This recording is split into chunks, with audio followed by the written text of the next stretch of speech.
Coming up tonight on YCN News, Defendant James Robarge will remain in jail pending a trial that could possibly be held a year from now. An Alaskan man's vehicle crashes into the median along Route 7 near Clarendon, Vermont. And Mark Aldridge, candidate for the Executive Council District 1 seat, talks to us about the current race for the position formerly held by the late Ray Burton.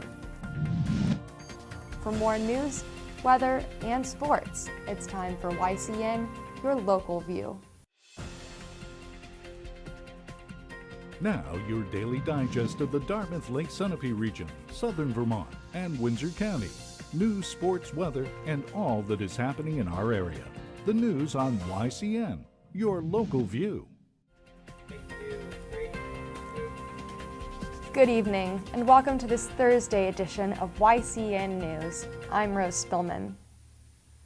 Defendant James Robarge will remain in jail pending a trial that could be held a year from now. That's because the state met its burden of proof that Robarge should be charged with first-degree murder for this death of his wife, Kelly. New Hampshire State Police Detective John Sonia testified before Robarge's defense attorneys, Alex Parsons and Caroline Smith, and before state attorneys today.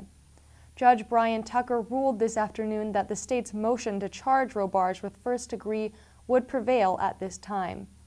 As such, Robarge remains in jail. If convicted of first degree or second degree murder as the legal case evolves, he could be imprisoned for life. Defense attorney Parsons worked at poking holes in the state's case that James Robarge actually committed the murder.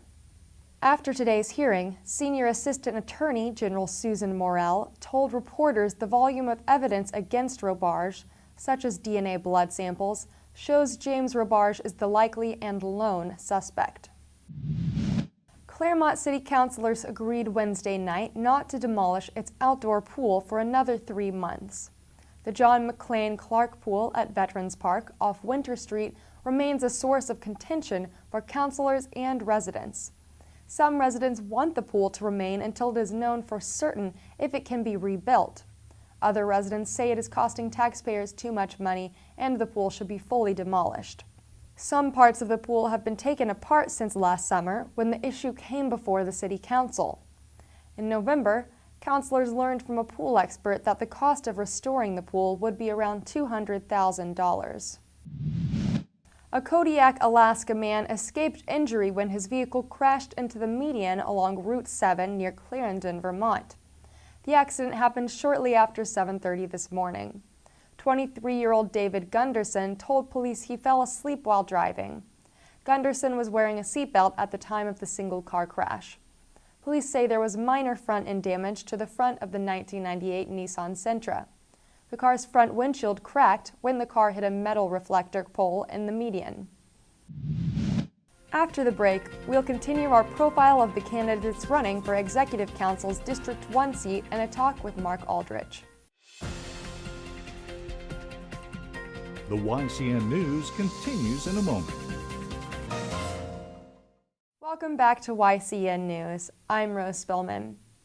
YCN News continues today its profile of the 4 candidates running for the Executive Council's District 1 seat. Today we hear from Mark Aldridge of Lebanon. Aldridge brings to the post vacated by the late Ray Burton experience working for former U.S. Senator Bob Smith. Joining me is Mark Aldridge, who's running for the Executive Council position in District 1. Mark, thanks for being here. It's my pleasure, John. You know, what I'd like to do is just get a sense of who you are and sort of why you're running and what are you bringing to the table in this first segment. So who are you and why should I vote for you? I'm Mark Aldridge. I'm a candidate for the Executive Council here in the state of New Hampshire. And I'm also the former Economic Development Director for the city of Claremont. And I would have to say that my priority is going to be economic development for those communities that are distressed within District 1. And there are a number of them because we're talking about northern New Hampshire, western New Hampshire, and we're also talking about the Lakes regions up to Conway. And as I don't know if people know this, but it's a district that is as large as most congressional districts. So it's been fun campaigning and getting to meet lots of people that I have known over the years. But getting back to my background, in addition to being an economic development director, I was the New Hampshire Chief of Staff for U.S. Senator Gordon Humphrey, and I was the state director for U.S. Senator Bob Smith. I did that for 2 decades, and during that time period, my major function was to provide constituent services for the entire state. And because I lived in the Concord region, I was the most northerly staff member in the offices. And whenever there was an issue in the North Country or the western part of the state, I was the one that was sent there. So I have done a lot of economic and community development projects in the northern tier of the state and the western part of the state. And my family is from Lebanon, New Hampshire, which is where I retired to in recent years. So I have a long history in the district, know lots of people, know what the issues are, and I believe that if elected, that I can still make a contribution to good government in New Hampshire. So, and I imagine this is a lot of time just serving this district and getting around the district because it's so large. Yes. And that's sort of Ray Burton's legacy, is that constituent service. Right. Well, the real function of the Executive Council is fourfold. You approve state contracts which are over $10,000 in value. You approve the judges that are appointed by the governor. It's kind of an advise and consent role like the U.S. Senate. You also approve all state spending from these state agencies, which also includes the federal dollars that come through the state of New Hampshire. And finally, you've got that constituent services piece of the puzzle in the job function of this position. There's a fourth one also too, which is important, which is the Governor's Advisory Committee on Intermodal Transportation, which is a fancy way of saying the highway bill. So those are the major functions. But what Ray Burton did with this job, which other executive councilors did not do, was he made constituent services a priority.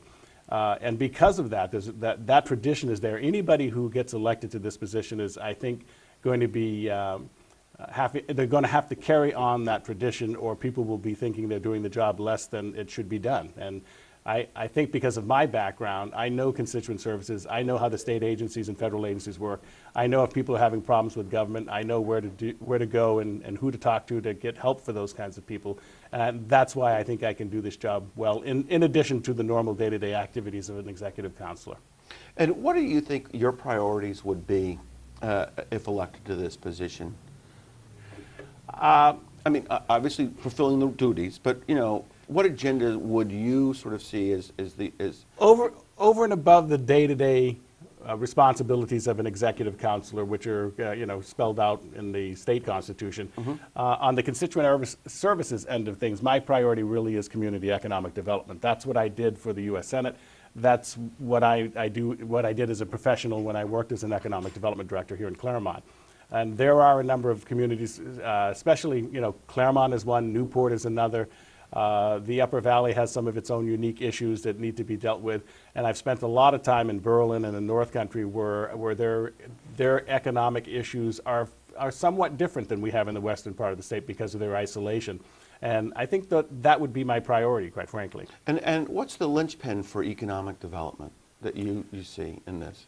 One of the things that I've been disappointed in over the years is that we're in because of the recession, we're in an era of very tight budgets, both state and federally.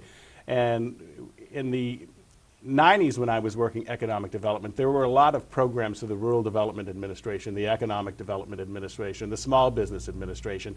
And those programs have been underfunded over the years. And one of the things an executive counselor can do is become an advocate for certain kinds of federal and state spending. And I would be a strong advocate for increased spending in those areas, because it's in a recession where you need more money to help small businesses. It's very difficult in New Hampshire for small business to find loan money. It's very difficult for entrepreneurs to get venture capital in New Hampshire.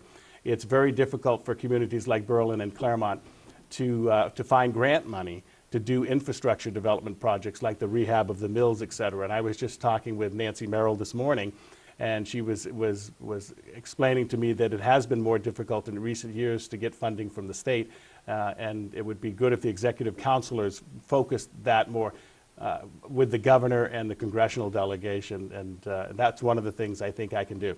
And can they influence the agenda in the future? Do you believe the executive council, can they do that? Yes, and the reason I say yes is because of Ray Burton's legacy. When I was a state director for Senator Smith, we used to get at least one letter a week from Councilor Burton prioritizing different problems in the North Country and the Western region part of the state. And we took those letters very seriously, and the reason we took them seriously is if we didn't, Ray would let us know about it. Okay. Thanks so much. Rose, back to you. Welcome back to YCN News. I'm Rose Spillman. Now Matt McDonald will have a look at our weather for the next 5 days, and he'll take a look at some local college sports. Thanks, Rose. Tomorrow you might need your snow boots because we're expecting some snow showers with a high of 33 degrees and lows in the 20s. Saturday, take caution while traveling because we'll have freezing rain with highs in the 40s and a low of 32 degrees.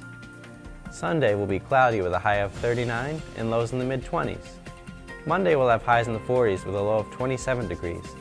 Tuesday, bring your umbrella out with you because we're expecting showers with a high of 42 and lows in the 30s.